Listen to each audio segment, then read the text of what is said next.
Hey everybody, how you doing? Today I'm going to talk a little bit about robotic surgery, robotic hair transplant surgery versus the manual or automated FUE system.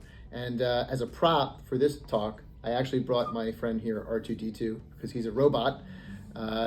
This is actually a real toy that I used when I was a little boy. This is actually from 1979. It's very, very old.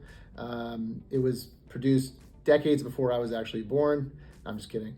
But I've kept it all these years because it has a lot of sentimental value to me. But I will tell you that R2D2 is near and dear to my heart, as is Star Wars.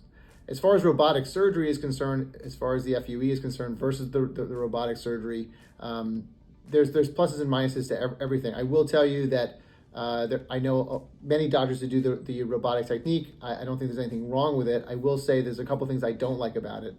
The first is that it seems to be a little more time consuming for the patient. The punch size, which is so important. So when you take the grafts out in the back of the head, there's a size of the actual device or the punch.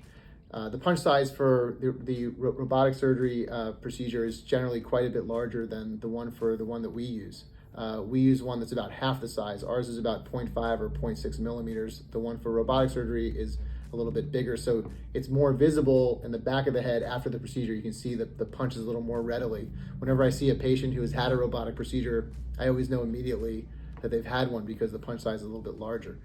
Secondly, I don't think there's a great advantage to using the robot as far as the extraction, but also the placement. There's no substitute for doing it by hand and using that artistic eye that people have when it comes to placing grafts. So certainly from a graft placement standpoint, there's no comparison, in my opinion, between the human doing it and a robot at this point.